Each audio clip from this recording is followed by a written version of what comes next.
Une soirée pizza à la napolitaine. En fait, c'est 8 pièces de théâtre en un acte. Scène 1.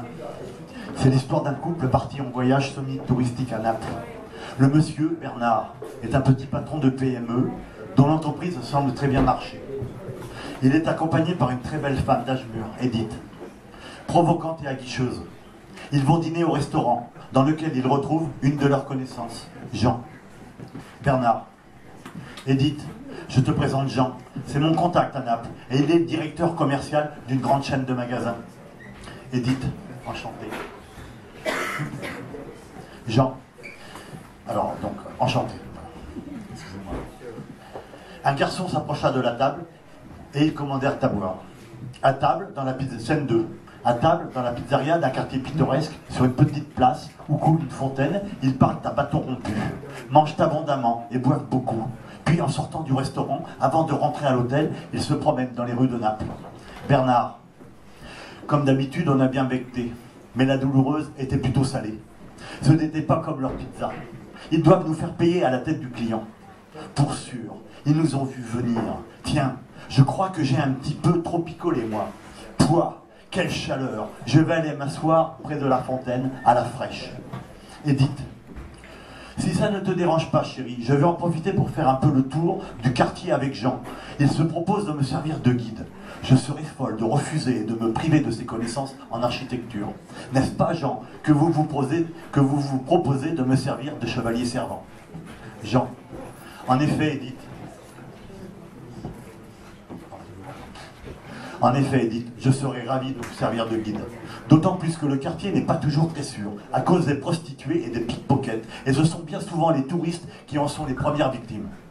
Edith, tu vois, chérie, pas besoin de te faire trop de soucis. Je suis entre des mains sûres. Je ne pouvais pas mieux tomber. À tout à l'heure.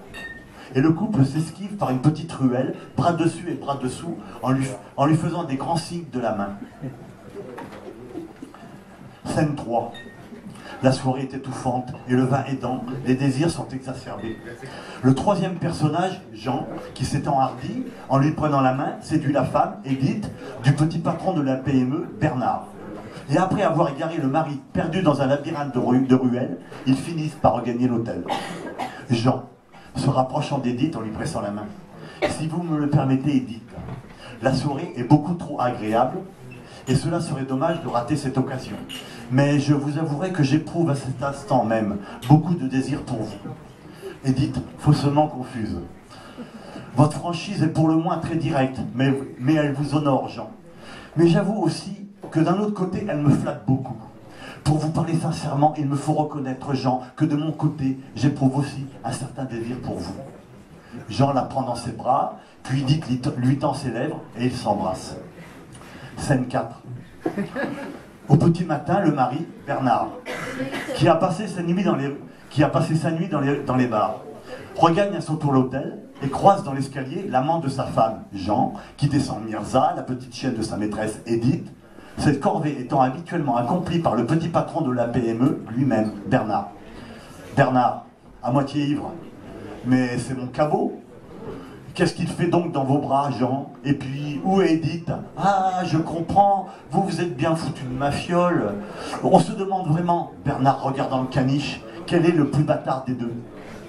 Jean, ce n'est pas en m'injuriant que cela vous rendra votre femme. D'ailleurs, elle n'est pas à moi. Je vous la rends si elle veut bien revenir. Mais quand on a une jolie poupée, il faut se la garder et ne pas la laisser courir. Plutôt que de vous bourrer la gueule, vous devriez vous en occuper. Bernard, salaud, je vais te casser la gueule. Bernard se jette sur Jean, mais Jean l'évite et il sort son feu en lui tirant 3 bastos dans le buffet. Bernard s'écroule, les yeux révulsés. Bernard, étendu dans les escaliers et agonisant, argue. Scène 5.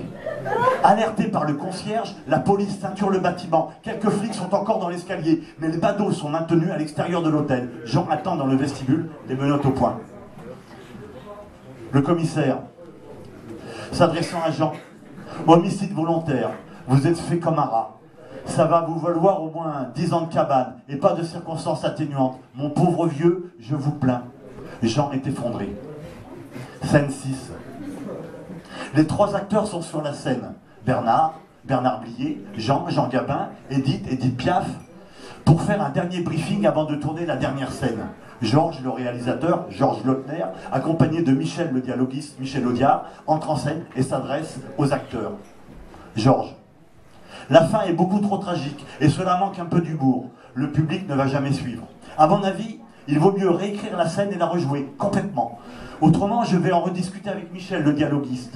Allez, c'est bon pour ce soir, les gars. On va se faire une bonne bouffe. Edith, on t'invite. Précédé par Georges, le réalisateur, les acteurs, Edith, Bernard, Jean, quittent le plateau de façon très amicale, en plaisantant et en chahutant. Ils iront rejoindre Lino Ventura, qui les attend hors champ, et un petit peu nerveux, assis dans les coulisses. Michel, seul en scène et s'adressant au public. Ça, c'est sûr. Ce n'est pas avec des dialogues comme ça que je vais me faire un nom au cinéma. Michel s'allume une clope de la main droite et de la main gauche, il ajuste sa casquette de la jockey. Puis il part vers le fond de la scène, en tournant le dos au public, et sans se retourner, il sort. Le rideau tombe. Chaman Robert.